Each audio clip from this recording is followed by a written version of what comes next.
প্রত্যেকের বাড়ির মা বউরা ভালো জিনিসটা তার সন্তান বা মেহমানদের জন্য রেখে দেয়। সেই ছোটবেলা থেকে মাকে দেখতাম মা তেমন কিছুই খেত না, ভালো কিছু রান্না করলে নিজের পাত থেকে ভালো পিসটা তুলে সন্তানের জন্য রাতের জন্য রেখে দিত। বিয়ের পর শাশুড়ি আম্মুকে দেখতাম যে সবসময় ভালো জিনিসটা সন্তানদের নিয়ে খেত, বা সন্তানরা দূরে থাকলে তারা যখন বাড়িতে আসতো বেড়াতে তাদেরকে নিয়ে খেতে পছন্দ করে। প্রত্যেক মাই হয়তো এরকম মায়েদের মতো কেউ হতে পারবে না, আমরা যত যাই বলি আর কি। আসসালামু আলাইকুম, সবাই কেমন আছেন, কে কোত্থেকে দেখছেন অবশ্যই কমেন্ট করে জানাবেন। আজকে কিন্তু কোনো মেহমানদের জন্য রান্না করতেছি না, আজকে কিন্তু আমরা বউ শাশুড়ির জন্য রান্না করতেছি। পাশে কেউ নেই, আমি আর আমার শাশুড়ি আম্মুই থাকি বেশিরভাগ খেতে। সবাই সবার নিজের স্বামীর বাড়িতে, কেউ কেউ চাকরির জন্য বাইরে, কেউ কেউ বিদেশে। আসলে বছরে একবার দুইবার সবাই একত্রিত হই, আর তখনই কিন্তু আমরা কিন্তু সবাই একসাথে অনেক মজা করি, অনেক খাওয়া দাওয়া করি। এমন না যে আমরা খাই না, তো ভালো জিনিসটা আমি নিজেও কিন্তু সবার জন্য রেখে দিই। মানে ভাবি যে ওই মাসের অমুক তারিখে এই মানুষটা আসবে, তখন একসাথে বসে খাবো আর কি। এই জিনিসটা সব সময় মাথায় ঘুরে আর কি।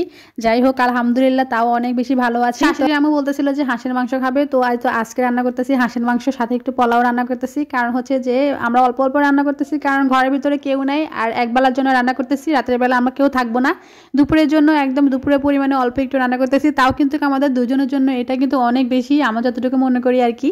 এই তো আমি সুন্দর করে হাঁসটাকে কষিয়ে নিলাম, আর হাঁসের ভিতরে অবশ্যই হাঁসের মশলাগুলো দিবেন যেগুলো বাজারে পাওয়া যায়। পাটাই ভালো মতো বেটে আমি দিয়ে দিচ্ছিলাম আর কি, তো দেখেছেন কিনা জানি না। ভালো এখানে এই তো গরম মশলাটা দিচ্ছিলাম, কাঁচামরিচ দিচ্ছি, আর অন্যান্য মশলা তো দিবই। আর সবচেয়ে বড় কথা হচ্ছে যে গরম পানি ইউজ করবেন। আর আমি মনে করি তরকারির স্বাদ হচ্ছে যে ভালো মতো কষিয়ে রান্না করা, অনেক সময় ধরে রান্না করলে অনেক বেশি মজা হয়। আর সবচেয়ে বড় কথা হচ্ছে রান্নাটা আমার শাশুড়ি আম্মু বলেছে যে অনেক মজা হয়েছে। আসলে দুনিয়াতে বিয়ের পর একটা মেয়ে যদি শাশুড়ি বলে যে রান্না মজা হয়েছে, আমার মনে হয় এর চেয়ে আর বড় কারো সার্টিফিকেটের দরকার হয় না।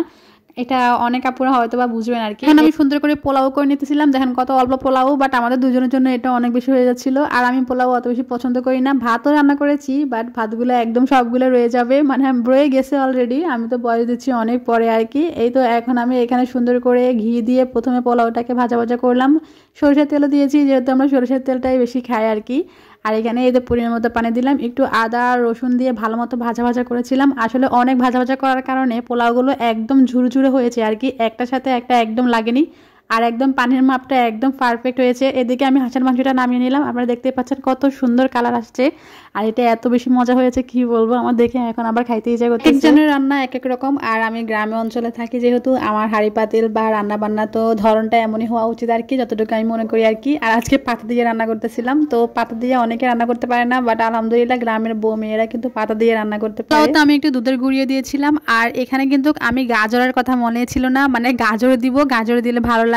পরবর্তীতে আমার গাজরের কথা মনে পড়েছে, তো পোলাওটা প্রায় হয়ে গেছে 90%। তারপর আমি গাজরটা দিয়েছিলাম, দিয়ে একটু ঢাকনা দিয়ে রেখেছিলাম। আর দেখতে পাচ্ছেন যে নিচে তাওয়া দিয়েছিলাম, নাহলে তো নিচে একদম লেগে যাবে।